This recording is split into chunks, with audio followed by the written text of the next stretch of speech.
It is now my pleasure to invite our distinguished moderator and esteemed speakers for session 4 to kindly make their way to the stage.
Ladies and gentlemen, it is now my pleasure to invite our distinguished moderator and esteemed speakers for session 4 to kindly make their way to the stage.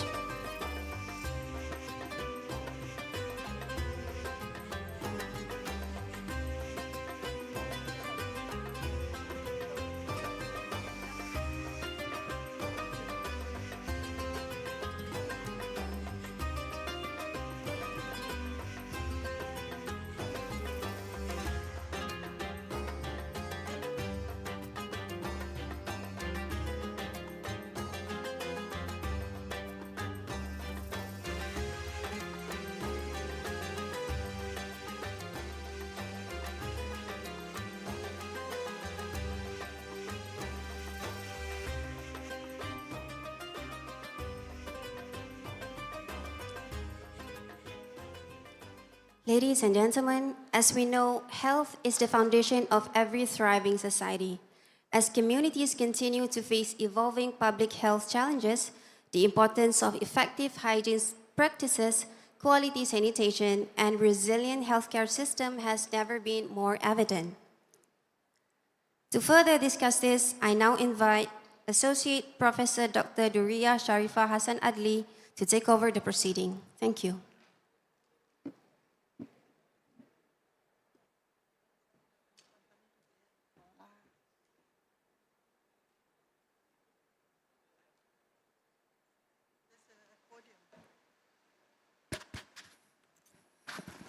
Bismillahirrahmanirrahim. Rabbi shrah li sadri wa yassir li amri wa hlul 'uqdatam min lisani yafqahu qawli. Madam Chairperson, esteemed speakers of the fourth session, fourth session, Professor Dr. ODEH RASHID AL-JAYYOUSI from Bahrain, Dr. FACHRUDDIN MANGUNJAYA from Indonesia, Professor DATUK Dr. FAUZI ISMAIL from Malaysia, scholars, guests, ladies and gentlemen who have made the time to be with us here for this session. Assalamualaikum warahmatullah and a very good morning. First of all, on behalf of the management of Center for Civilisational Dialogue, Universiti Malaya, which is under the Office of Universiti Malaya, Deputy Vice-Chancellor of Research and Innovation, I would like to express our appreciation to the organizer, to USAS, for having me participate in this prestigious World Conference on Islamic Thought and Civilization, specifically WCIT 2026. We are really honored that I have been given the task of moderating this fourth session, Public Health, Hygiene and Sanitation, one of the 5 sub-themes as have been eloquently touched upon by Tuanku yesterday. We hope that our session will also contribute to the main theme for this year, where everyone matters, pride and unity in Islam. Since we actually have only 3 speakers, and we have local and international participants from diverse backgrounds, with each of our distinguished speakers later on will be sharing their experience and specific expertise, let me just start this session by introducing the 3 key points of the session's theme, especially in relation to Islam. First, public health. So in Islam, public or population health is balanced and holistic. Community is the core of Islamic teachings as the nucleus of human interaction, where social support, mutual cooperation and trust are practiced. As we know it, we have our prayers, salah, congregational prayer, especially in the mosque. We have fasting in Ramadan or Saum, which is very much an action not just between us and Allah, but also encouraging sensitivity towards the poor.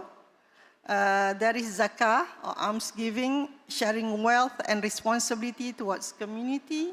And there's also Hajj, or pilgrimage, which is highly individual, but the congregation of millions sharing the same site while performing specific activities, they're all about community.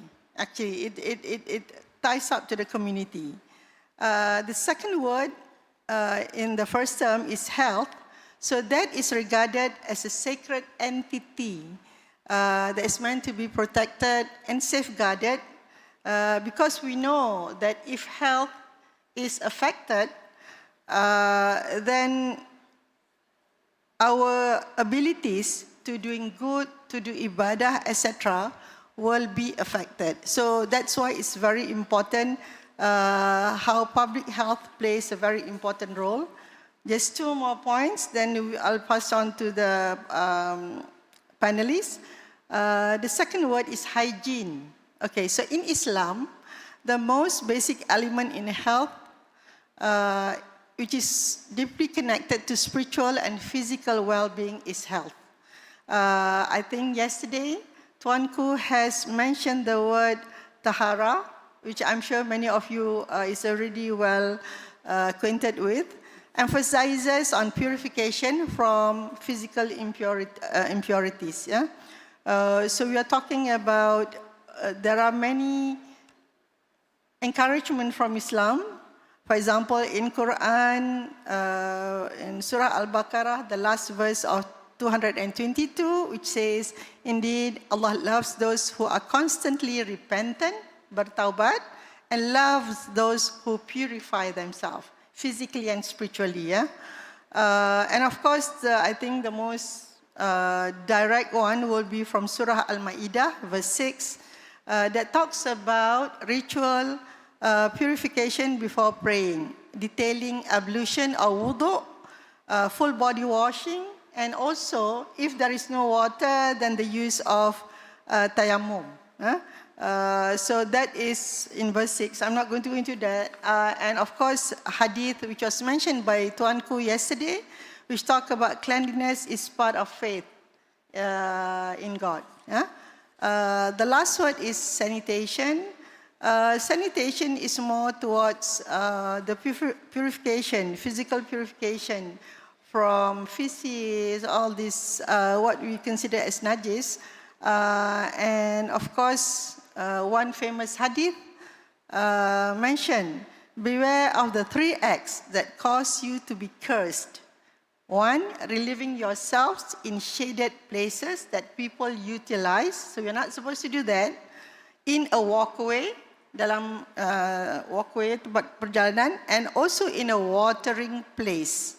So the 3 speakers that we have here today will be specifically talking about one thing or another, but related to what I have mentioned. I think we start off with giving, I think they all 3 have slides to show, so we will start with that one. And after that, we'll have a second round of more of comparative purposes or follow-up to whatever they presented. And then the third part is we're going to have question and answer session for them. I think we will have enough time. So to start off, let me just introduce briefly, although of course you can actually look up at the program book. Their CV is already there, but just a quick one, Prof. AL-JAYYOUSI, he actually has a Bachelor of Science in Civil Engineering from Yarmouk University, Jordan, and then his PhD and also his MSc, previously before that, is in Urban Planning and Policy from University of Illinois, Chicago, USA. So his various researches have been about policy. I think he will set the stage for what will come later.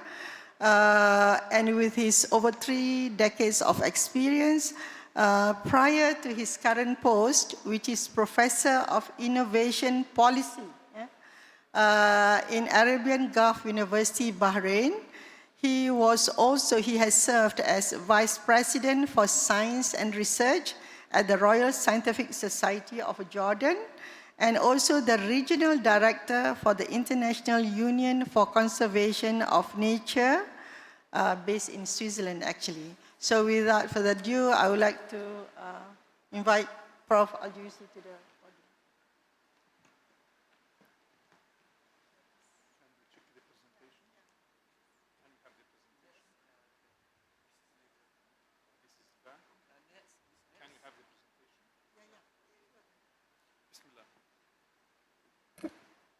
السلام عليكم ورحمة الله وبركاته. بسم الله والحمد لله والصلاة والسلام على رسول الله. رب اشرح لي صدري ويسر لي أمري واحلل عقدة من لساني يفقهوا قولي.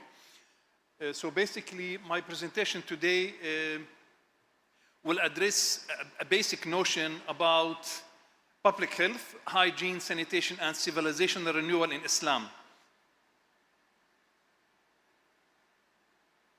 Basically, the core elements of my presentation will talk about the global context, rethinking SDGs beyond 2030 by looking at human rights, refugees, and spirituality.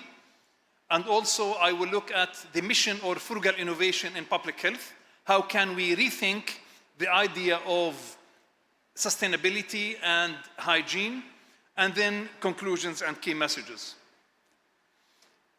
The key message here is how can we transform our narrative or discourse from ritual purity to plenarity stewardship, khilafah.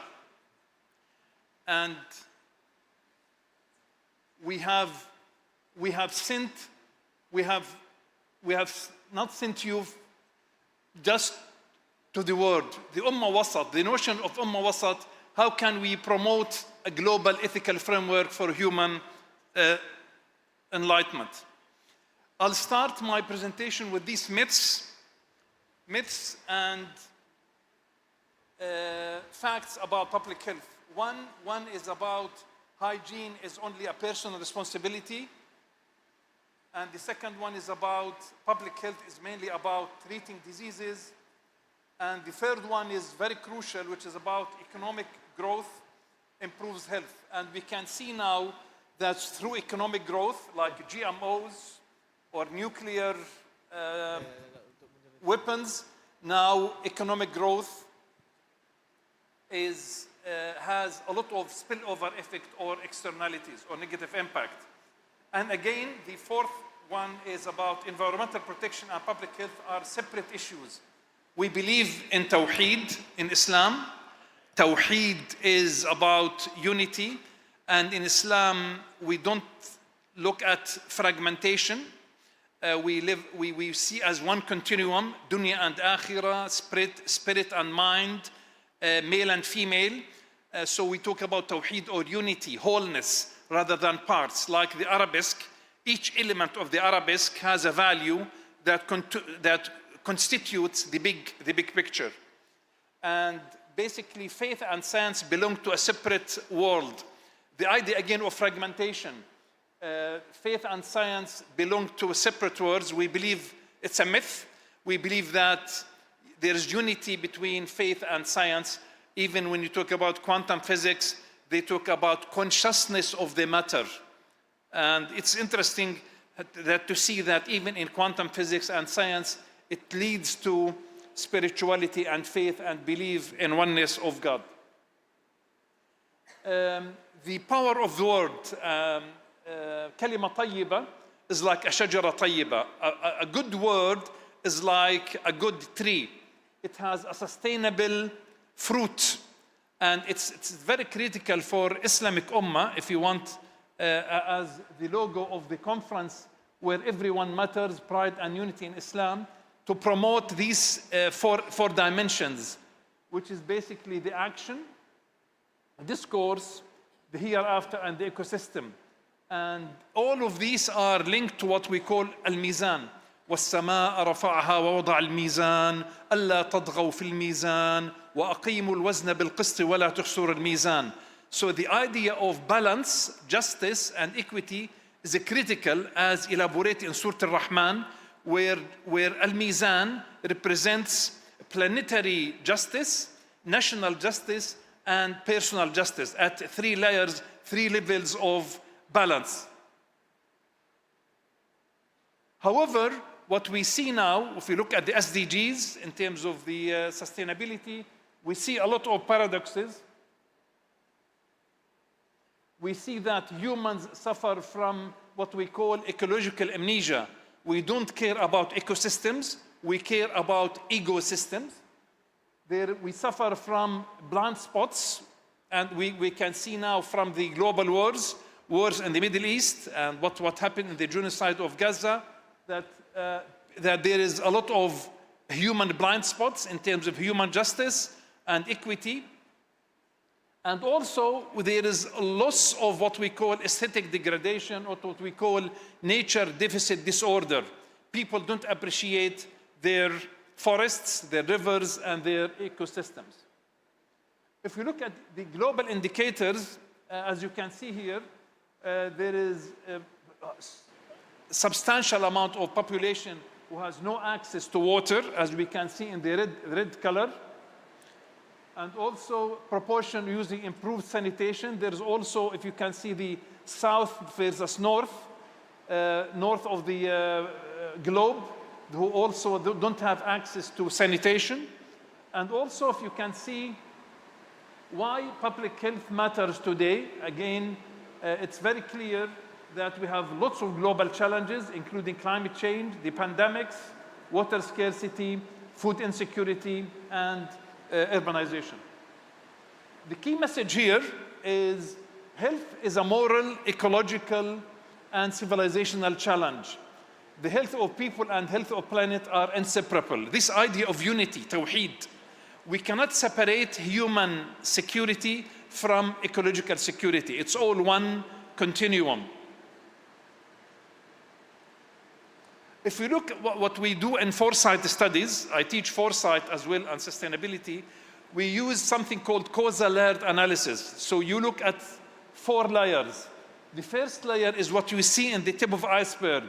What you see in the tip of the iceberg, what we see poverty, you see issues related to a lack of access to water and sanitation. This is what we see. We call it the litany layer, the tip of the iceberg. But if you go down deep, you see dependency models, which is basically that promote post-colonial paradigms or systems and structures, dependency models, that the developing world is looked at as markets or cheap labor. And if you go down with decades, you see we are dominated by 3 worldviews. One, tasawwur. One worldview is about rational, aqlani. The second one is about fatalist, and the other one is about conspiracy. So this worldview frame our shape of health, sanitation, and sustainability. And we need to be careful how these worldviews, whether it's rational, fatalist, or conspiracy, guide our discourse. And as scientists, we promote a rational, scientific approach as the right approach. Deeper, we go to the narratives. We see that the metaphor analysis, that health is our capital. If there is no well-being of the Muslim Ummah, that means we cannot sustain and we cannot produce our basic needs. So the Islamic vision of human flourishing is basically humans are trustees or khalifa. There is notion of stewardship, responsibility, and justice and mercy, as you know. Indeed, I'll place upon the earth a viceroy, a khalifa. So the basic element of Quran is the idea of stewardship or khilafah. And we look at the maqasid al-sharia, the higher objectives of maqasid al-sharia, which looks at public health as an expression of preserving life. حفظ العقل والدين والنسل. And one of the beautiful hadiths that I like, which says, الطهور شطر الإيمان.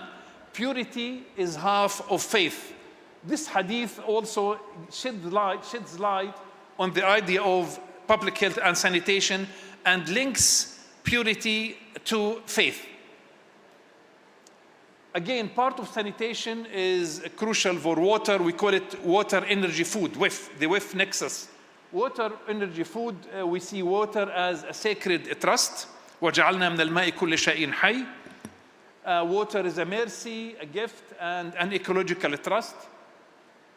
And the key principle that we do not waste resources, and even if it's abundant. So having an abundant resources does not justify to waste it. Sanitation and human dignity. وَلَقَدْ كَرَّمْنَا بَنِي آدَمَ. Humans are dignified in Islam, and part of dignity is to have access to resources easily and equitably. And the key message here is that cleanliness is a social justice. So having access to water, to food, to energy is a form of dignity. Prevention before cure. Part of the philosophy or ethics of Islam is to focus on prevention rather than deal with the end of problem. And that's why the prophetic wisdom anticipates preventive medicine. So it's critical to promote preventive action rather than dealing with the problem afterwards. We learned a lot of things from the pandemic in 2020, 2021. The pandemic taught us how to be resilient, how to invest in education and public services. So I think many lessons can be taught, can be learned from the pandemic, 2020. And we cannot, we feel that public responsibility saves lives. The public sector and good education was critical to save us from pandemics. Again, part of the key public policy, global policy, one of the professors who taught public policy in the USA, he said that the Quran is the best public policy textbook, because Quran does not mention dates or names, it just states policies. And one of these policies in Quran and Hadith is do not harm, la darar wa la dirar. Do not harm or do not cause harm.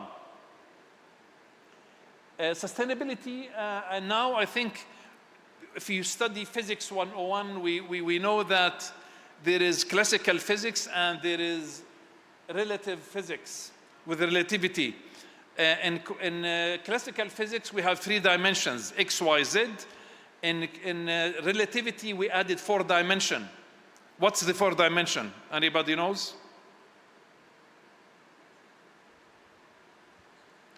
What is the 4th dimension? The missing one from classical physics to relativity. What's the 4th dimension? Time. So the 4th dimension is time. And think in Islam, Islam adds a new dimension to sustainability. So there's a missing dimension in the conventional Western model of sustainability, which is society, economy, and environment. We need to introduce a 4th new dimension, which is spirituality, culture, and faith. And Islam offers an ethical motivation for implementation and for a new perspective of sustainability, or what we call حياة طيبة. من عمل منكم من ذكر وأنثى وهو مؤمن فلنحيينه حياة طيبة. A good life is centered on faith. If you want a good life, you need to follow the faith. So I think there is a lacking of Islamic values in the global sustainable development goals, and we need to introduce culture, spirituality, and faith as part of framing a new sustainability beyond 2030. Which include human rights, spirituality, justice, al-mizan, and refugee rights, since more than 100 million people from the Muslim Ummah are being refugees due to wars in Sudan, Palestine, and Syria, and Libya. Climate change is a public health issue, and we call about trusteeship, amana. The idea of how we look at sanitation or public issues is also part of the broader perspective of what we call planetary boundaries. There are boundaries, and we need to take care of these boundaries. fighting fasad, fighting corruption on earth. Do not spread corruption on the earth after it has been set right. Again, sustainability begins with moderation. الاقتصاد, الزهد. Eat and drink, but do not waste. It's a critical principle for moderation or wasatiyya in Islam. Islam promotes طيبة food. والبلد الطيب يخرج نباته بإذن ربه والذي خبث لا يخرج إلا نكدا. A good city will produce a good food. And if there is a bad food, it will affect the mindset and the manner of people, which is interesting for the food chain.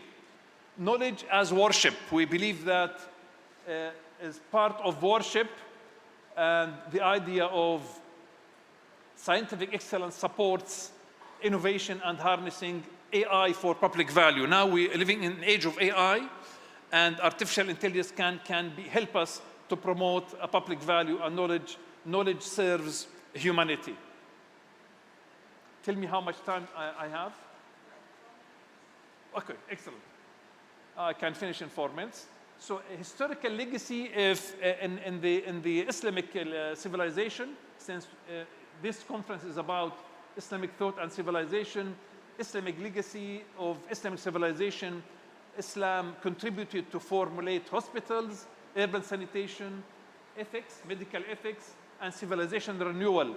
These critical issues are very critical for promoting our pride in Islam. If you talk about the pride in Islam, these are the contribution of Islamic civilization to sanitation and public health and policy. The mosque as a public health institution, which is interesting linkage between a mosque and health, since mosque promote hygiene awareness, environmental ethics, and good practices. So faith institutions can promote population health as well. Waqf, there is also funding model, business model, we call it business model innovation or funding model for research. Waqf, endowment fund or trust fund for health innovation. Islam promoted the idea of endowment fund or trust fund for hospitals, for research, for innovation. And women, children, and community health is a critical. Family well-being and public health begins at home. It's very critical. That's why educating women, having an educated woman is critical to have a healthy and resilient society. Islamic ethics, again, promotes the idea that everything is interconnected. In physics, they talk about the butterfly effect. If there is a butterfly in China that moves its wings, it will affect the seas in California, in the USA. Everything matters. And this is clear in Surah Luqman, when Prophet Luqman teaches his son that يَا بُنَيَّ إِنَّهَا إِن تَكُ مِثْقَالَ حَبَّةٍ مِنْ خَرْدَلٍ يَأْتِ بِهَا اللَّهُ. The idea of every little thing matters, everything is connected, is critical of this consciousness or awareness that little things matter and creation is a trust. The meaning of Ummah Wasat is critical that we realize, since it's a conference about civilization, a median community is not about being too far or to the right or to the left. It's about having the optimum of all nations, which is critical, to be a witness and a gardener, not a hunter. And these are the key elements for leadership, for civilization and renewal through public health. It's about innovation, ijtihad, ethics, adl and ihsan, sustainability, tayyiba. Empathy is arham. So healthy societies become resilient civilizations. This is the key message. There is a call for global Muslim scholars that faith should inspire practical action. And the SDGs, we need to rethink, we need to make sure that Islamic discourse is being mainstreamed through SDGs by incorporating our notions. This is a critical slide, which we say civilization educates, but culture enlightens. So enlightenment comes from culture, while the education, it's about just basically the standard education. That's why in engineering we study surface water detached from groundwater. or recycled water. The Enlightenment comes from culture. And everything is connected. And the calligraphy is part of art. This art is based on math. It's based on balance. وَالسَّمَاءَ رَفَعَهَا وَضَعَ الْمِيزَانِ. There is a balance even in art. So calligraphy is not random. It's based on ratios, proportion, and balance. And so in our inventions, there's 1,001 inventions, the museum in Cambridge, but also there is 1,000 nights. How you promote the discourse of Islamic civilization?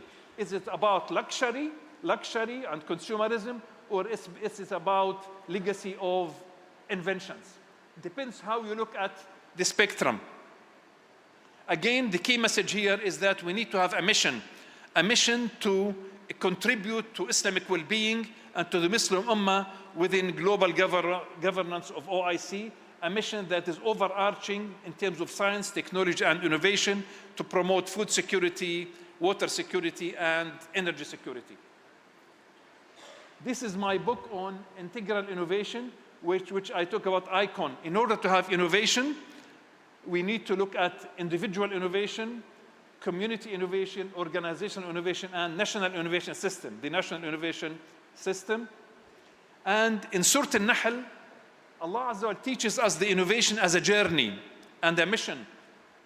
In Surah Al-Nahl, the summary of the surah is basically inspiration. أوحى ربك إلى النحل اتخذي من الجبال بيوتا. It starts from inspiration, incubation, diffusion, and value creation. Value creation is فيه شفاء للناس. So the creation of honey is based on adding value, adding public value. فيه شفاء للناس as a journey. Again, everything is alive, intelligent, and articulate. In quantum physics, matter has consciousness and adaptive systems of Ummah. I'll conclude by this, that we need to shift our narrative towards protecting and healing ecosystem at all levels. And we need to promote a discourse of hope, not fear. رحمة للعالمين. And the final message, in the age of AI, we need to promote empathy. And there is a myth that technological fix can fix everything.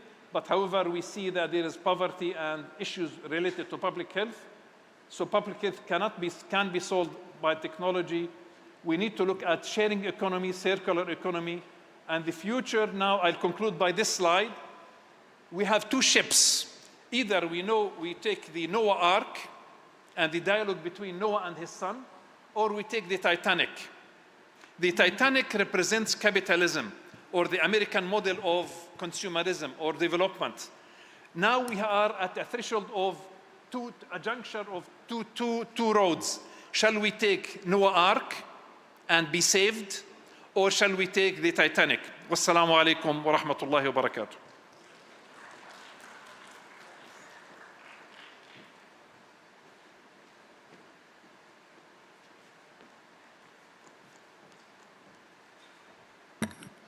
Thank you, Prof. I think later on when we go for the second round, you may want to describe the other slides that you have at the end. Okay. Continuing on, we're going to have the next speaker. The next speaker is Dr. FACHRUDDIN M. Mangunjaya. I hope I pronounced it correctly. He's now the Dean of Faculty of Biology and Agriculture, Universitas Nasional, Jakarta, Indonesia. So his PhD is in Environmental Management and Natural Resources from Bogor Agricultural Universities, and master's degree in Conservation Biology from the University of Indonesia, and a bachelor degree in biology from Universitas Nasional. So actually, Dr. FACHRUDDIN is one of Indonesia's foremost scholars in environmental conservation, sustainability, Islam, and ecology. He has been a friend of our Center for Civilisational Dialogue especially due to the fact that he is a drafting member of the Islamic Declaration on Global Climate Change. Yeah, so he's one of the main person. And of course, he has worked extensively with United Nations Development Program, United Nations Environmental Program, International Union for Conservation of Nature, and ICESCO. ICESCO is like the Islamic version or countries of UNESCO. So I was at the conference last week. So without delaying some more, I'll pass the floor to you. And as I said, if you cannot finish when the time come out 15 minutes, you just continue later on. Thank you so much. My blessing. Thank you. Next. Ya, terima kasih. Bismillahirrahmanirrahim. Alhamdulillahirabbil alamin wassalatu wassalamu ala asrofil anbiya'i wal mursalin wa ala alihi wa sahbihi ajmain. Assalamualaikum warahmatullahi wabarakatuh. Subhanaka la ilma lana illa ma 'allamtana innaka antal alimul hakim wa la haula wa la quwata illa billahil aliyyil azim. Ladies and gentlemen, allow me to present on this topic, evolving Islamic faith practices and perspective of WAS. WAS is water, sanitation and hygiene, from ritual purity to inclusive public health and sustainable development. Ladies and gentlemen, this is a great honor to participate in this panel discussion at the 8th World Conference on Islamic Thought and Civilization 2026, particularly under the important theme of public health, hygiene, and sanitation. This topic could not have more relevant today as Muslim societies continue to reflect upon lesson of COVID-19 pandemics while preparing for future public health challenge. For Muslim, health, water, sanitation have never been merely technical or engineering issues.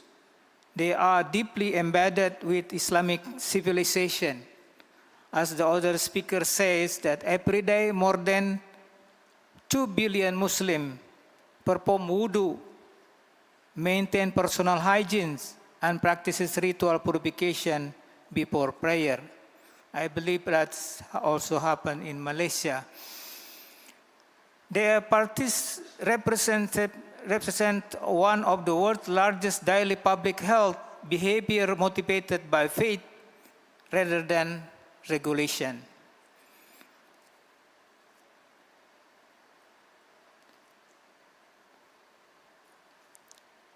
The question before us today is therefore not whether Islam support hygiene is unquestionable thus, but how Islamic teaching can evolve from individual religious ritual into collective action that improve community health, environmental sustainability, and inclusion.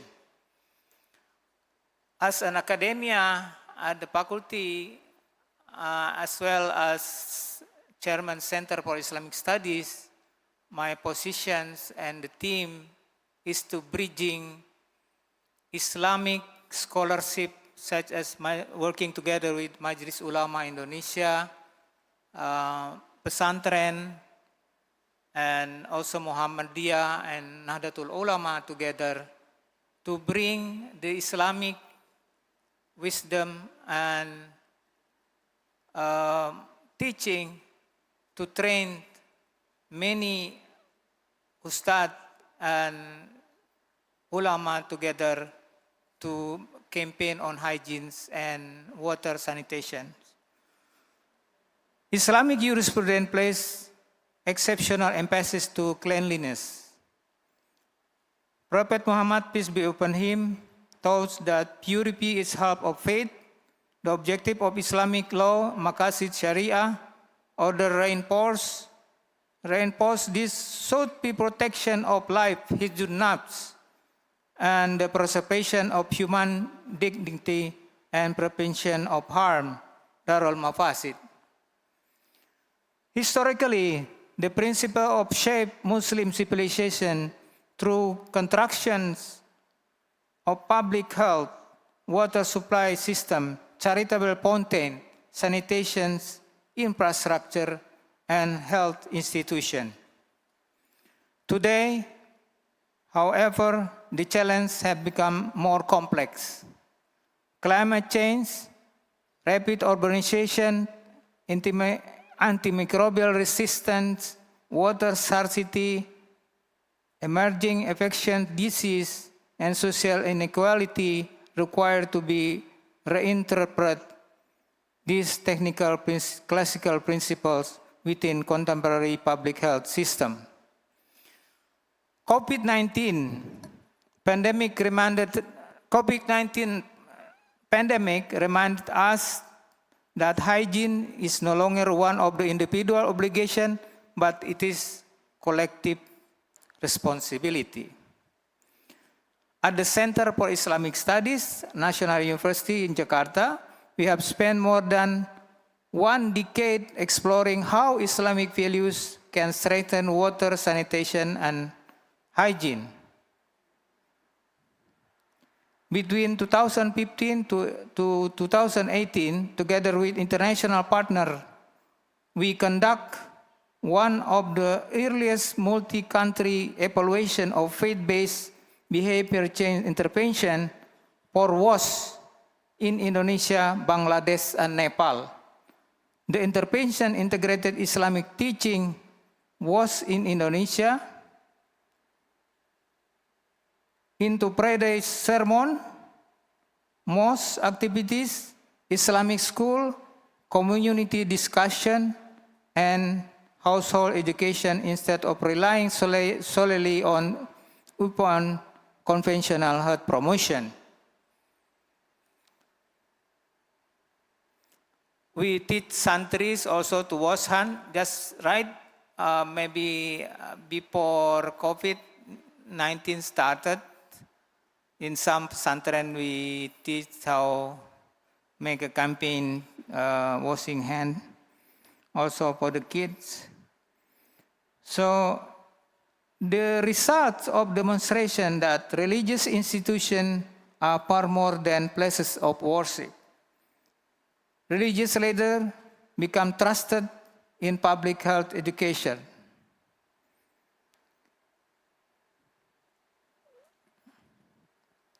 Islamic school become space where children connected religious teaching with healthy daily practices. Communities receiving faith-based intervention demonstrated stronger hand washing behavior, improved sanitation practices, better management children paces, and greater acceptance of hygienic behavior than communities receiving conventional approach alone. They are finding confirm that faith is not simply compatible with public health, it can significantly strengthen behavior change when appropriately integrated. This experience changed our understanding that we realized that effective WAS program require more than infrastructure. This picture figure out that our contribution, one of establishing some toilet in pesantren and community-based mosque in Karawang, in West Java, together with the campaign with the communities. Our research did not stop there. Following COVID-19 pandemic, we became involved with evaluating of one of the largest international hygiene behavior change program implemented across Indonesia, Kenya, and Zambia, focusing on particularly on people with disabilities and older adults. Our recent publication in International Journal of Hygiene and International Environmental health in 2026 revealed that important inequalities of public hygiene, health and communication. People with disabilities were substantially less likely to receive hygiene behavior change, while older adults in Indonesia also experienced reduced message reach compared with younger population. Even when messages were received, many participants considered them less practical or less actionable because they were not designed with accessibility in mind. This finding fundamentally reshaped of how we think about WASH. Public health message cannot be considered successful if they fail to reach those who are most vulnerable. Accessibility is not only one engineering issue. It is also moral obligation. From Islamic perspective, justice, compassion, or rahmah, and protection of vulnerable member society required that WASH intervention must fully inclusive. Prophet Muhammad sallallahu alaihi wasallam consistently emphasizes caring of those facing the physical, social, and economic disadvantage. Today, this ethical tradition should inspire us to design sanitation facilities, communication strategies, and emergency preparedness system that leave us no one behind. One important lesson learned from our research is that religious institutions represent one of the largest existing social infrastructure available for health promotion and communication. Indonesia alone has 800,000 mosques, more than 40,000 pesantren, Islamic boarding school, countless majlis taklim, Islamic school, zakat organization, and faith-based charities. Together with institutions, reach million people every week. Few health systems possess comparable community network.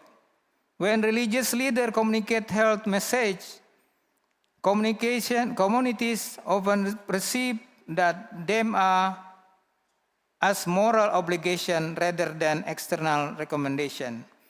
Behavioral science increasingly recognize that last behavior change depend upon the mass social norm and self-identity.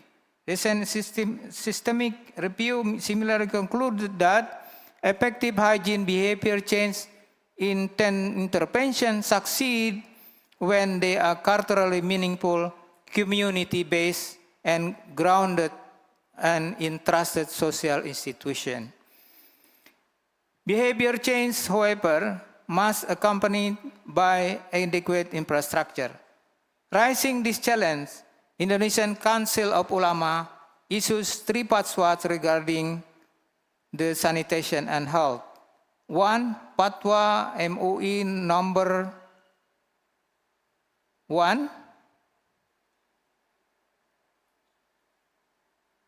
regarding the utilization of zakat, infak, and sadaqah, and wakaf or jiswa for water and sanitation infrastructure. Fatwa MUI, secondly, Fatwa MUI number 41, 2014 about waste management to prevent environmental damage, and Fatwa MUI number 4 at Munas is National Congress of Majlis Ulama in Munas 9, MUI 2025 about guidelines for waste management in river, lakes, and seas to realize the benefit for the prevention for the environment. to support clean water and sanitation and infrastructure. That is why in Indonesia there's a movement right now. If you go to any mosque, you find the plastic collections or the gerakan, the movement for sedekah plastic. Things like this picture happen in mostly Jakarta and Bogor and Bandung mosque. They're collecting, they're going to do salat and they're collecting plastic for the sadaqah. Sadaqah is anything, smile is also sadaqah. This represented a significant evolution of Islamic jurisprudence. Traditionally, Islamic philanthropy has often focused on direct social assistance. The fatwa broadened in understanding by recognizing that investment in sanitation, clean water, and hygiene also fulfill the objective of Sharia because they protect life, preserve health, and promote public welfare. This is an excellent example of dynamic ijtihad responding to contemporary public health challenge.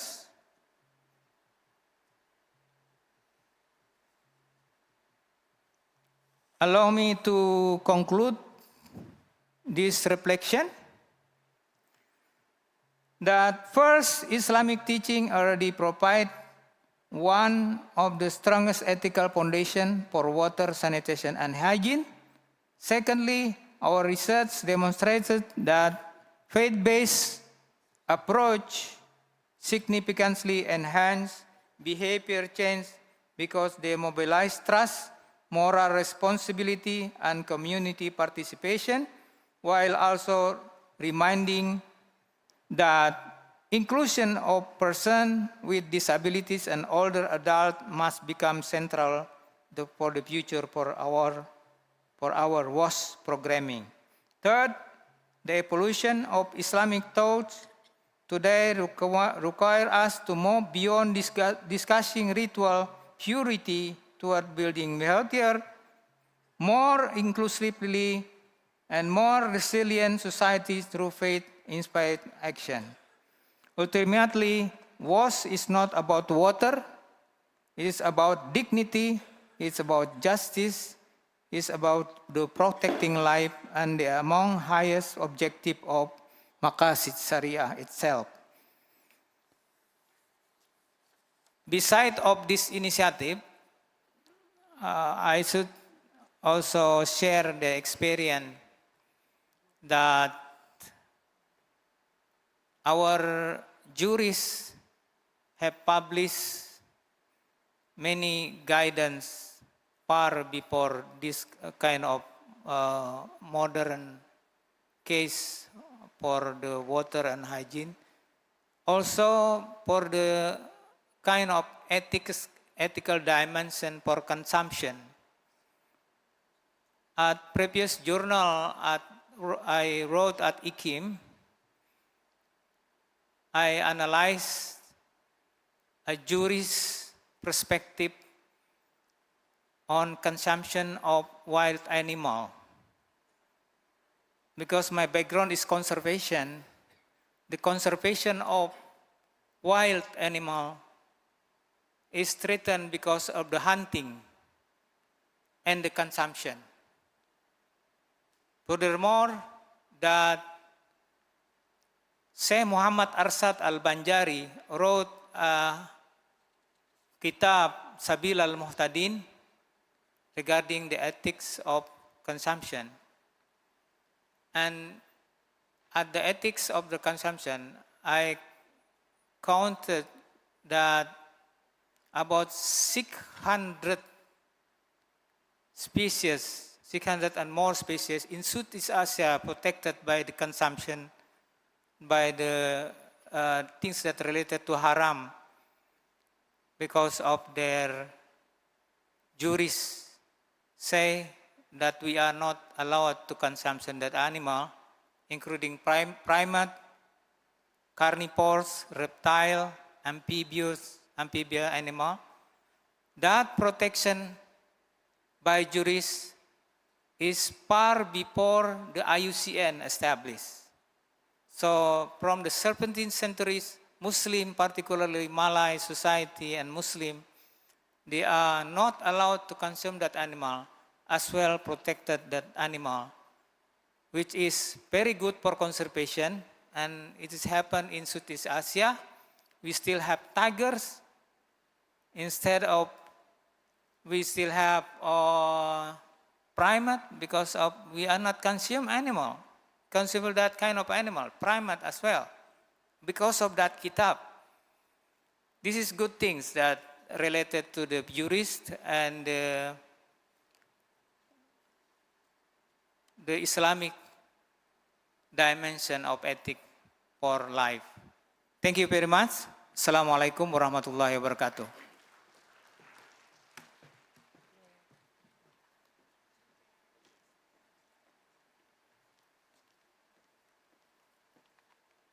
Okay, so we've heard not only about public health, hygiene and sanitation, we also have Dr. FACHRUDDIN also shared with us about conservation of animal and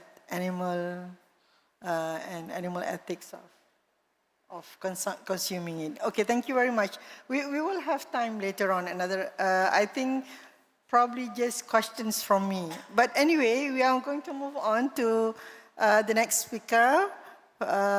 He is Prof. Datuk Dr. Ahmad FAUZI ISMAIL, founder and first director of Advanced Membrane Technology Research Center, or AMTEC UTM. So he obtained his Bachelor of Engineering, Petroleum Engineering, and MSc Chemical Engineering from Universiti Technology, Malaysia, before earning his PhD in Chemical and Process Engineering from the University of Strathclyde.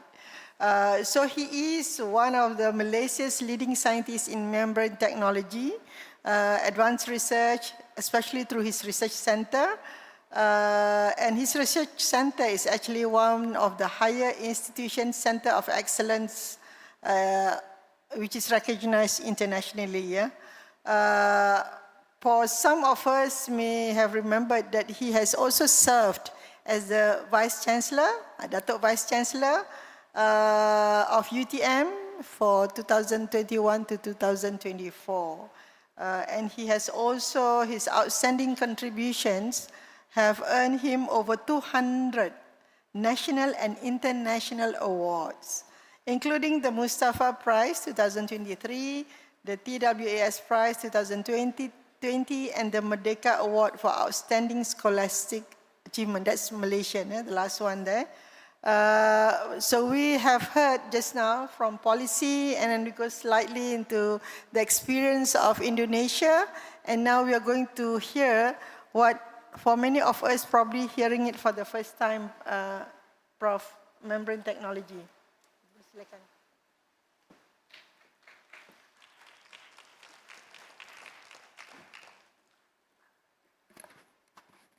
Terima kasih banyak kepada Prof. DURRIYYAH for your kind introduction. Assalamualaikum warahmatullahi wabarakatuh.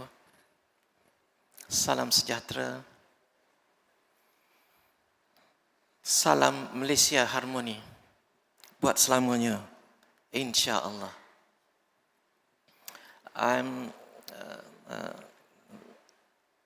I feel very honored to be here, my first time in WCIT. And even though my house is just in front of USAS, not my house, my wife's house. Yeah. So in fact, I was given the task to talk, and I was a bit worried because my background is nothing to do with Islamic, but of course I'm Islam, you know. I have experience in working in academia for more than 33 years. So I'm now 60 years old, going to retire soon, inshallah, end of this year. So I was given the task. Siapa tak boleh nak gerak dia? Hopefully you are still refreshed, because now it's 12 o'clock.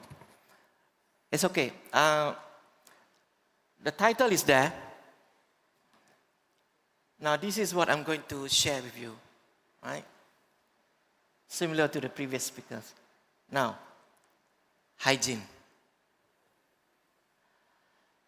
Cleanliness, as always mentioned since yesterday, is half of faith.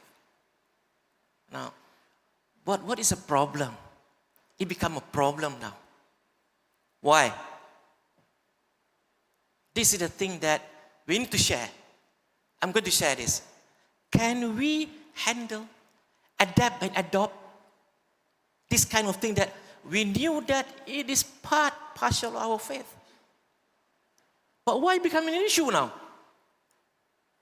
Every one of us, Muslim, never fail to pray for 5 times a day.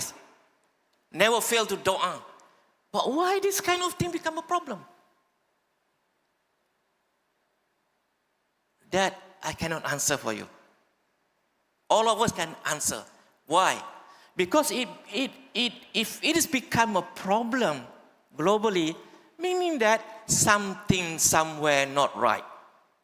Because of that, majority of the innovation, invention, technology available nowadays worldwide is actually invented by 1001 invention by the Muslim scholars.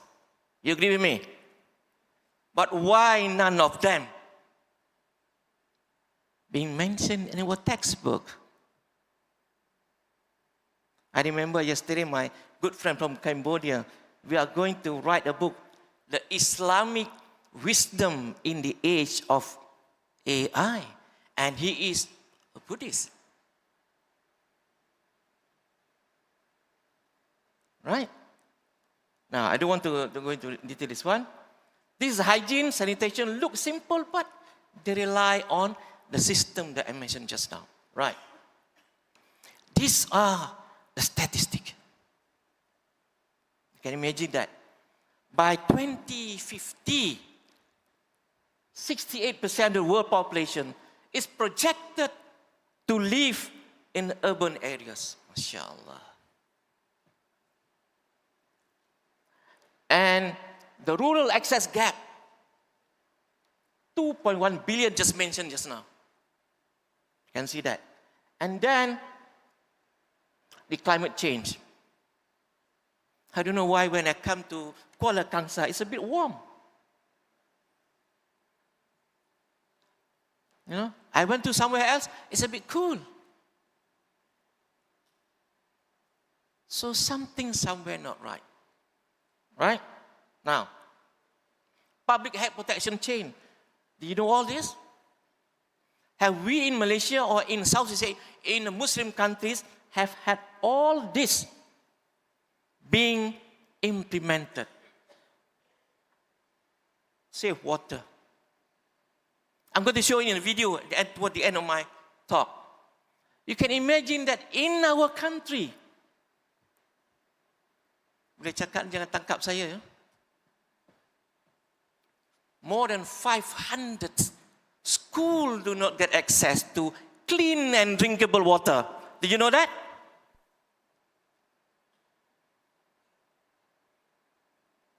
I remember a few years back when Malaysia was struck by huge flood, banjir besar. 250,000 people evacuated. Kenapa dia panggil FAUZI? Tolong. So it's really strange, right?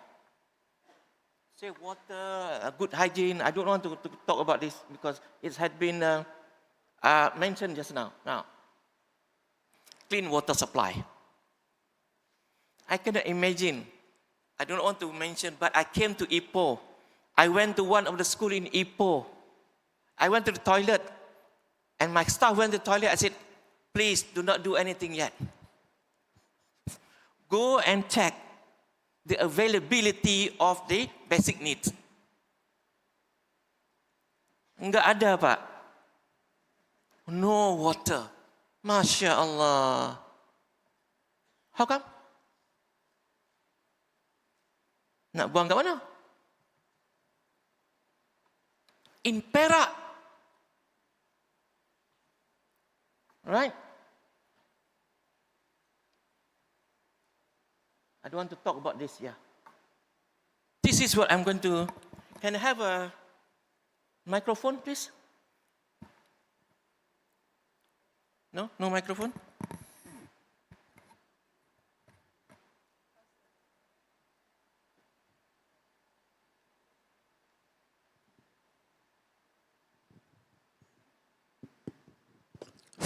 Yeah.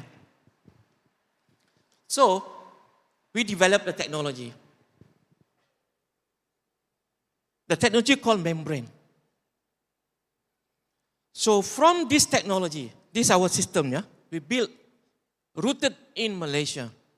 But not many people wanted to use. But if rooted somewhere else, mata biru ke apa ke? Wow. But we don't care. Because we have nothing to lose. The technology that we developed remove all this contaminant. One of the things that in the water, racun, poison, we also remove. We show it, TV3, show it, capture us. And our former yang di-Pertua Permaisuri Agong drank our water. Tuanku mention tak mati pun. So we developed this. We support hygiene, we support sanitation, food safety, and the rest. Right? This I would like to share. When I did my PhD, I did my master. I did my master degree. My big Sifu professor, the late professor. I found these two ayat in the Quran. Ar-Rahman, 19 and 20, and Al-Furqan. You see, when the two streams of water meet, but they do not transgress, because of a barrier. That barrier now in the modern world called membrane. Bukan memerang, membrane. So this technology was in the Quran. That's why, ladies and gentlemen, whoever involved and developed this, I'm 1,000% believe that it could be successful. Because mentioned in the Quran.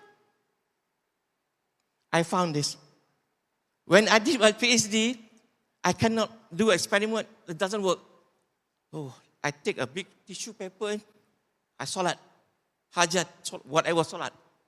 1 week after that, because seawater is salt, sodium chloride, right? So Allah gave me idea. I put that in the recipe to make a polymer solution, and I produced a membrane. The first test shows that my product produced 10 times higher than the commercially available membrane. I throw the result. I do it again, 8 times, 9 times. I throw again because I'm afraid my supervisor will not believe it. Many times, until I got only 3 times higher than the commercial one. I show it to my supervisor. He is almost dancing in front of me.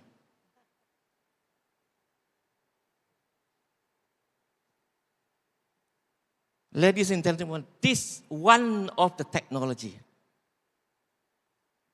available in the Quran. I remember when I received the Mustafa Prize, Mustafa Prize, one of the winner as well from Harvard, I forgot, from Canada. Oh, I'm jealous because I couldn't find the ayat in the Quran. I said, inshallah, I pray for you. One of these fine days, you're going to find the ayat in your area in the Quran. So membrane in the Quran. But why do we still not believe it? We always say, oh, this technology is so expensive. You want the technology expensive, or you want to see the people couldn't get access to clean, drinkable water, hygiene, and so forth. Now, unsafe water can turn a simple daily activity into health risk. It's very important. Drinkable water, water treatment reduce exposure pollution. You know, those who drink the water from the drill water, be careful, ladies and gentlemen. Ministry of Health told me, those areas, those nearby the seaside, if you drink that water, the compound within that water will affect. And they told me that kidney patient increase double. So be careful. Okay? I want to show it to you, this one. The minister gave me 10 minutes to do pitching in front of them, in front of the minister and the director general. After 10 minutes, FAUZI, how much you want? I want 5 million. Alhamdulillah, I got 5 million. 10 minutes. So the minister is DATUK, now Tan Sri Idris Yusof. So we produce our very first CSR, you know, membrane that converts seawater, very raw, into drinkable water, 500,000 liters per day for 500 people. And it was there already 9 years and still there. And my team still managing the things. Community service again. Potable drinking water. So we walk the talk. Surah As-Saf. Ayat number 2. When you talk anything in front of anybody, you must do it. If not, Allah will not like it. Betul tak? As-Saf verses number 2. So walk the talk. Water system supply for 2,000 liters. So we do this and we just put in pickup truck and we send. I'll show the video toward the end. This is the pickup truck.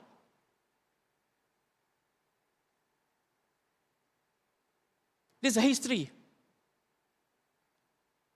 I started the center. Alhamdulillah, UTM gave me the building, but not the equipment. I have to find my own money. About 30,000 ringgit Malaysia per month to pay my research assistant, the student, for 10 years. For 10 years. So I'm just running my own company in UTM. So these are the system. This one, earthquake, 2015. Malaysia never experienced earthquake. But the first time, 2015. Water treatment plant collapsed. Thousands of people do not get access to drinkable water. Don't mention about sanitation or hygiene. FAUZI, boleh bantu tak? Can you help me, FAUZI? Can you help us? I said, give me 1 million. No money, no talk. This is my word. And I got the money from Academy of Sciences Malaysia. We built 2 systems there. The minister launched. And they said, wow, the minister said, oh, I went to some of the province. The system was 7 million. That is renting. But our 2 systems, only 1 million.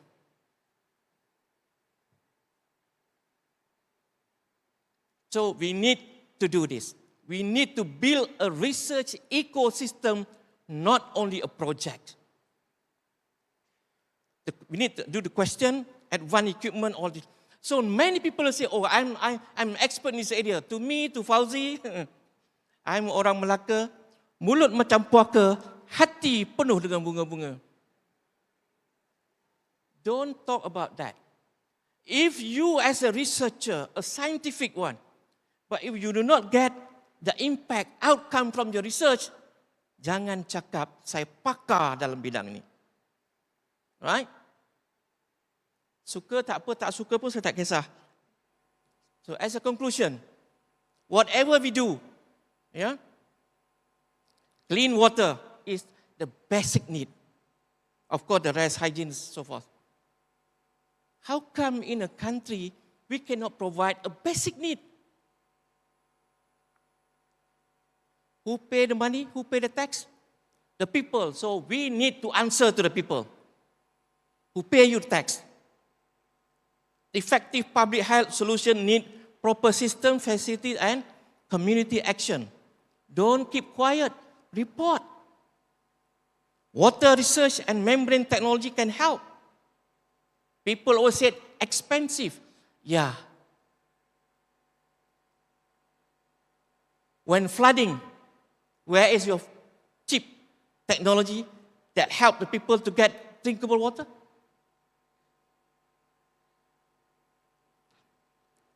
And before I conclude, I would like to show you this one.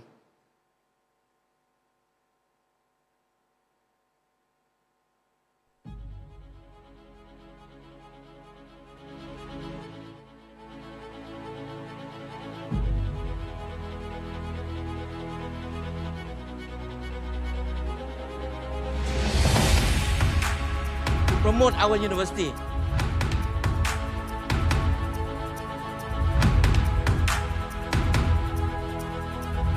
Is a membrane.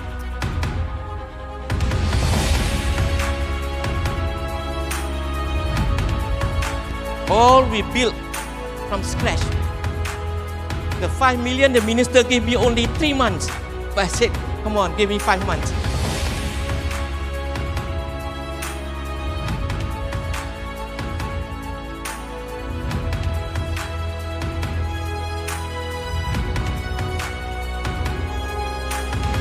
See, Perak, 9, now 10. Perak, 10 schools do not get access to clean water. Come on. This is Sabah, Sarawak.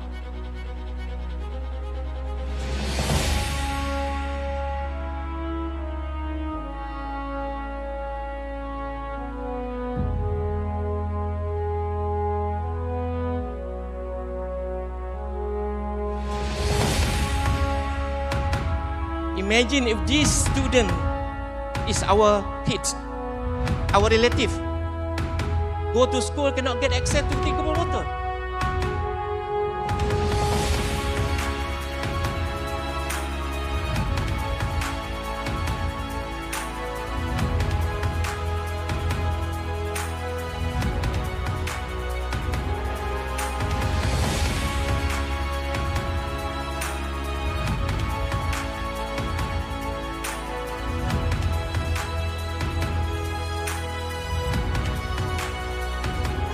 We transfer the technology to the community.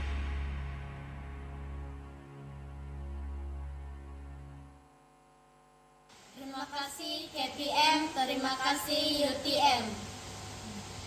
Terima kasih KPM, terima kasih UTM.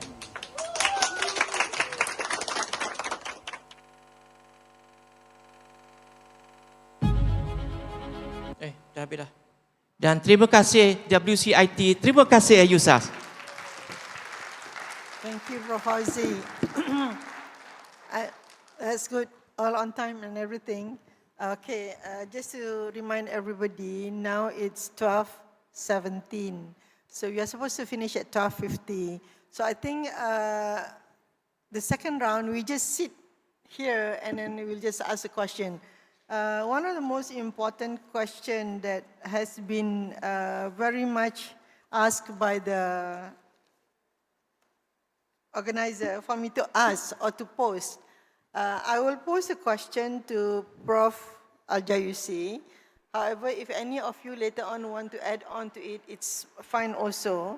The question is the obvious one, Prof, is with all these different ayat and hadith and all that we have, why are Muslim countries are generally behind the other nations in the various things, environmental, hygiene, or whatever, despite that we have Quran and Hadith and Sunnah as our guide. Why is that so? Thank you. It's a very challenging question. Yeah. Basically, I recall the basic surah Al-Asr. Al-Asr is time. والعصر أعوذ بالله من الشيطان الرجيم والعصر إن الإنسان لفي خسر إلا الذين آمنوا وعملوا الصالحات وتواصوا بالحق وتواصوا بالصبر.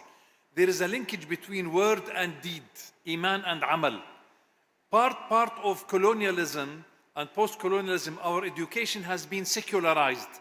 So there is a separation between iman and amal. So, and there is fragmentation. So we study surface water detached from groundwater or wastewater reuse. And we study climate detached from ethics. And we study economic development divide from moral responsibility. So fragmentation of knowledge, like separation of church and state, there was a separation of science.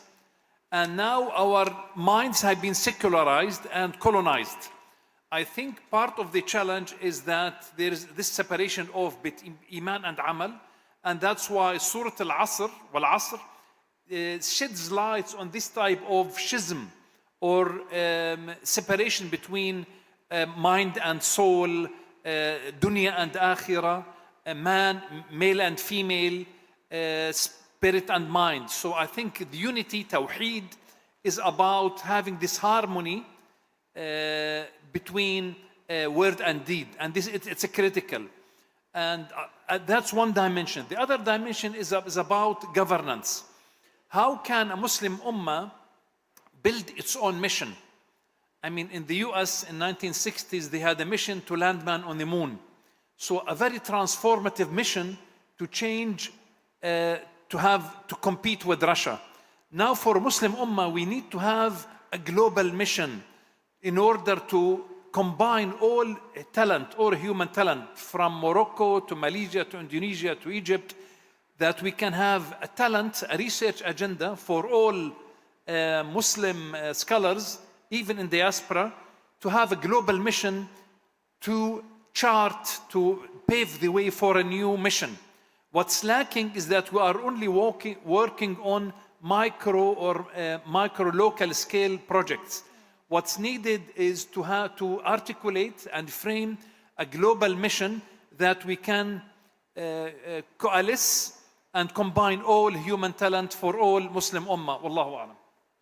Yeah, because I can, an easy example is what Prof. FAUZI has mentioned about his water project. I mean, if you're talking about back to what's happening now in Gaza, the sea is there. If he can, an international organization that could ensure safety, of course, to him and his team, he can just bring his stuff there, and the sea, you can just use that for water.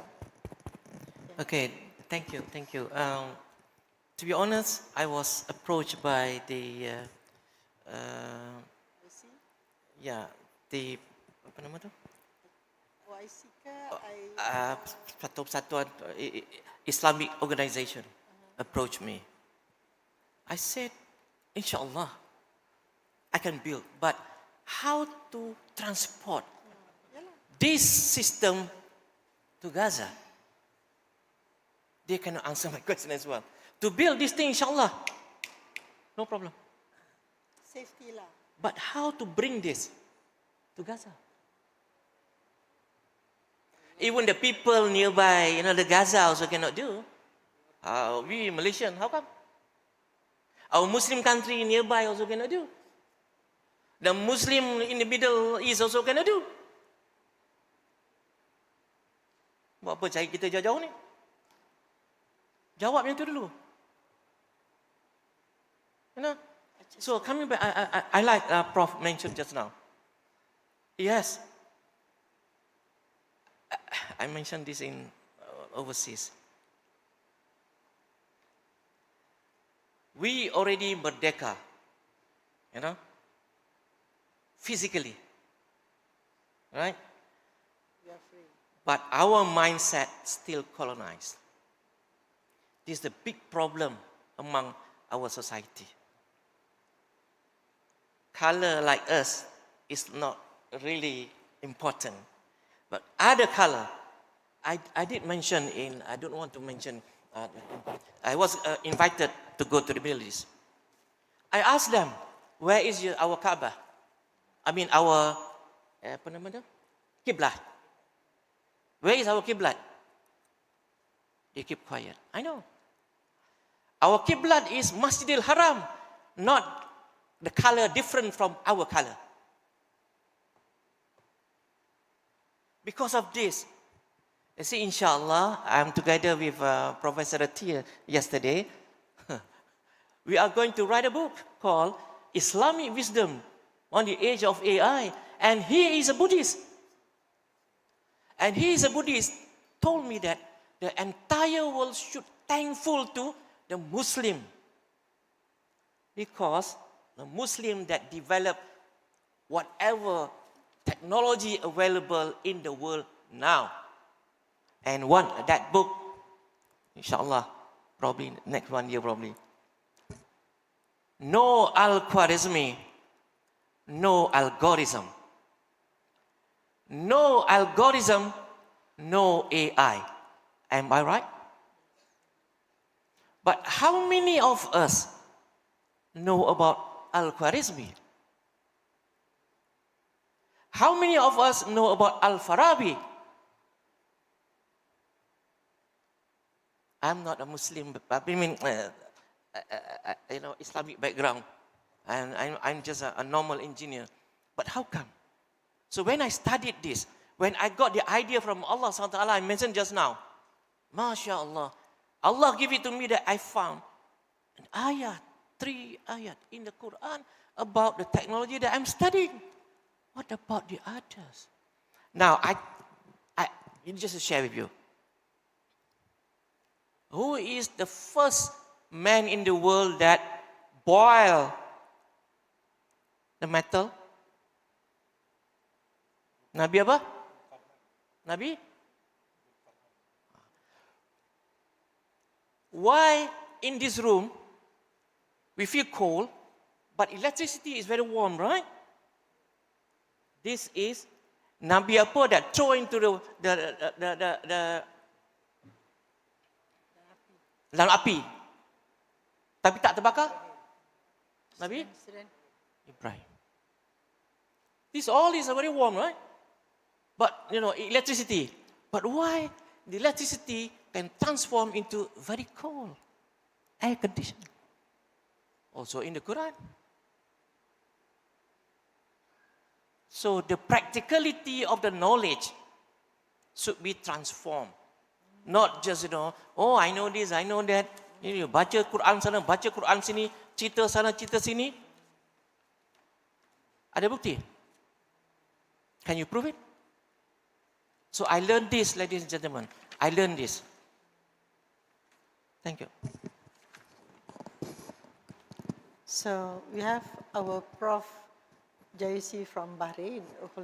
So you can get him to get it, as long as it's close by to Gaza, you can pass it on. But okay, Dr. FACHRUDDIN also all eager to answer can the I question. add, this kind of technology is also important to the climate change disasters and that happen with the anomaly like Sumatra. Not only earthquake in Malaysia, but if I might comment, this is important for the region as well. Yeah. But to transform, maybe our Bahrain, Jordan, it should start with education, not transporting the material, but transporting the mind of the people. That's maybe the sub idea to do it. Thank you. Yeah, maybe what had happened is that, like all three of you have mentioned, that our mind has been colonized. So even though we have the answers to a lot of things, but we read the Quran without really going into it.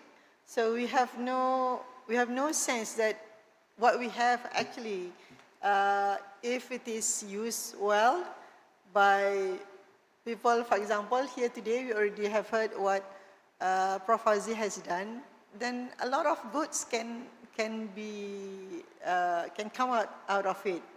But I think we are colonized by the thought that whatever they're doing is good. You know, tobacco is good, drug is good, alcohol is good, or whatever. I mean, that's what how the young ones are looking at the West and feeling whenever the Islamic principles say no to that, no to this, and they are feeling like there's just too much control in Islam. Many are feeling that way. I'm sure that the students of USAS are not like that, but I mean, out there, the general public and all the young ones, many are feeling that way. Okay, moving on to the next question, because we still have enough time, Dr. Roslan, the General Secretary, 12:29. Because we do have questions for each one of it. I think I want to ask first Dr. FACHRUDDIN, just to raise the matter. I think it's very interesting that you have your fatwa, the Mufti. They come out with fatwa that is very much towards what's happening, towards the situation of the usage of water and all that, to have that behavioral change. Because I think that could be one of the stumbling blocks of the Muslim countries. They need that. They need somebody to say, no, this is what you should be doing from the Islamic perspective, rather than just saying it from science, because there's a group of people who think everything about science is bad. So I think it's very commendable that you in Indonesia you are doing that. Could you share more? Because just now that's just one slide, and you have to. Yeah, trying to understand that the impact of the jurisprudence or fiqh in Islamic society. I was born in Kalimantan, where I see that all the primates are there, on the orangutans and everything. They are not consuming the orangutans. And if you go to the heart of Borneo, because of the hunting of the consumptions, they are hunting that animal, and so the forests become empty with that kind of primate. Trying to understand that our modern era, trying to understand that this kind of Islamic ethic teachings is very meaningful for the community, particularly in the coastal area where Malaya is, and bring it to the modern city. They are still hunting and selling that animal. That is why in 2014 we pursue fatwa regarding the animals to the Majlis Ulama Indonesia to ask whether that the hunting of the animal and the selling of the meat or the animal is also haram, not only consumption. That is why the emerge of the fatwa, and the orders about the environment fatwa is coming. Professor Din Samsudin is here. He used to as Ketua Majlis Ulama Indonesia. We have a state federal level Majlis Ulama, which is different with Malaysia, because Malaysia is depend on the state level, as far as I know, because we work closely with Mufti Terengganu at the time regarding the fatwa for tigers and protecting, because it's only imply for negeri, for state only, not at the federal level like Indonesia. We have MUI, which is very helpful, and we are NGO, academia, and sometimes we stumble with the gap how to make the people, the live people at the community understand the science and the teachings itself. How to bridge that? We need authority to translate that. That is why we come to Majlis Ulama Indonesia. We have this case, like the animal become extinct, for example. Also, we have problem with activism, with the plastic garbage is everywhere. We cannot avoid that since also the budget of the government also very limited. So touching the heart of the mind of the people is coming from the religious teaching. That's the way we do it. That's the Indonesia way. I mean, we need to share. We also realize that the fact in our tradition, I used to work with community-based people, and at the workshop we usually, at the beginning of the workshop, we usually let them to draw a house. Every community, every leader of community to draw a house, and when they draw the house, they draw nicely, but they forget one thing. You know that? What they are? They have room. They have very nice guest room and dining hall and everything, but they left one thing: toilet. They don't have toilet. They don't draw toilet. So we protested at the workshop, where is your toilet? They said, our toilet is in kebon. Outside.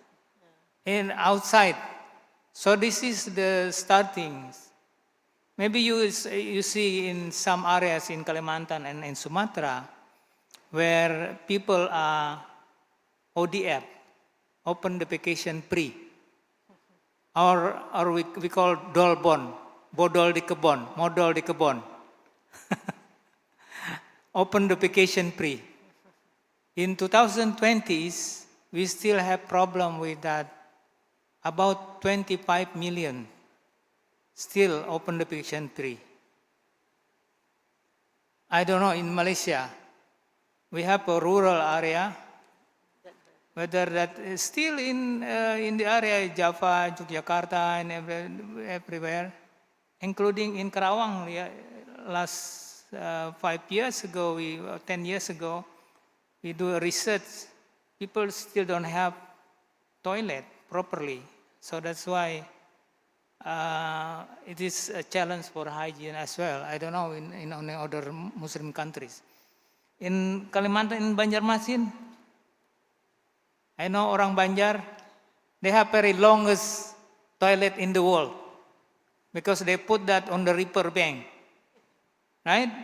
It's no problem when the river are up, but now because of the climate change, all the river are shallow, and it become clumped together, very next distant from is the toilet. So it will be very disturbing in the kind of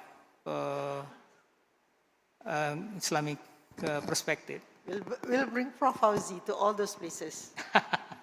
Please. Actually, I'm really sorry that I cannot open the floor for questions. Maybe some of you have real good questions. If you can just catch them while they are here, yeah? Because I just want to give them these three panelists here, because they have taken time from their very busy schedule to be here. Just another question that has been thrown over and over for each panel session is that, but you have to answer it within just 60 seconds or so, okay? 1 minute or so. What is the single most critical action that Muslim nations must take in the next 5 years, 10 years, to elevate our standards of public health, both hygiene and sanitation? Well, it's a very challenging question. I believe that we need to, again, Surah Al-Asr, tawasaw bil-haqq wa tawasaw bil-sabr. Now, the nation state model, in terms of governance, are not effective to bring transformative action. I mean, all these the mosaic countries in the Middle East or everywhere in the Muslim Ummah, they have no critical mass to make a change. Now we can harness AI, cybersecurity, cloud computing, quantum computing to bring what we call a cyber ummah, a digital ummah. So now political boundaries can be overcome. There is no geography cannot constrain the Muslim ummah. Now we need to promote a digital ummah, a cyber ummah, ummah on the cloud, that we can harness technology, innovation in order to make a difference and to bring rahma lil alameen. Wallahu alam. Yeah. Just a quick one. What do you think? Okay, thank you. I Maybe believe Asian region. with what is doing good, hal jaza ihsan illal ihsan. Do your best, wherever and everywhere you are, and the good things will coming. So everything starting with your niyyah, and everything, if you're doing good here, and the world will follow you. Thank you. Inshallah. Okay. Yeah. Faith. Muslim faith provide purpose. With that purpose, the science and technology will provide the solution. So these two, the purpose from the Muslim, maqasid al-Shari'ah, and the science technology that provide the solution should be combined.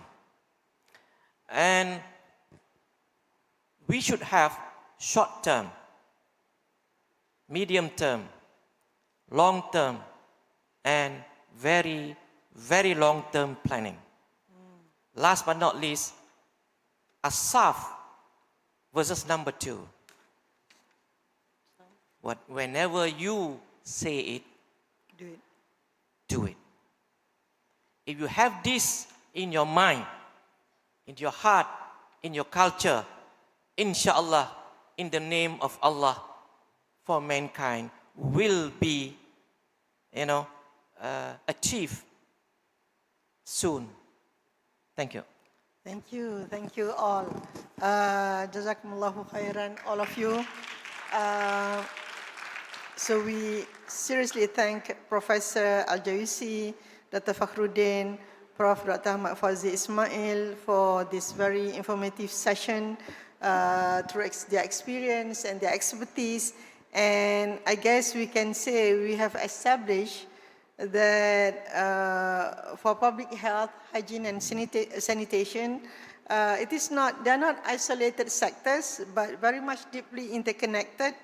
And that we, as the chosen one, as the Khalifah, should do something about it, whether at individual levels, at institution, organization.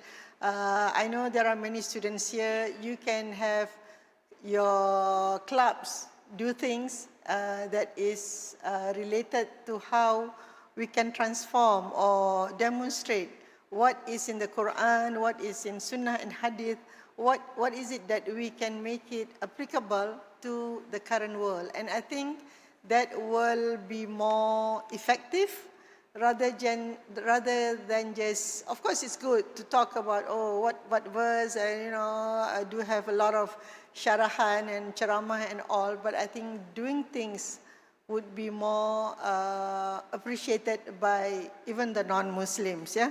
So I think, ladies and gentlemen, before I close, I think you should join me in giving our esteemed panelists a warm round of applause, and also to the WCIT team and all individuals behind the scenes who have made the event successful, and also for all of you, because I don't see you all going, fighting your sleep. So I know you're very much following whatever is being discussed up here.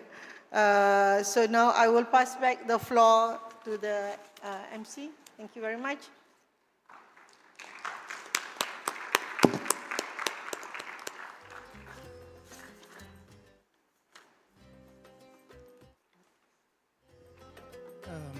Thank you very much, ladies and gentlemen. Once again, a round of applause for our panel. With that, I would like to thank our distinguished panelists and the session. It was a very lovely session, a very scientific, a very academic, religious session. And for that, we thank you again, and thanks for coming and making this a wonderful international seminar. With that, please take a group photo. And for the rest of you, I invite you for lunch at the first floor after the panelists have stepped down from the stage. Thank you very much. And we have ready for you the next session at 2:30. So I will see you at 2:30 for that session. Thank you very much. Have a good one.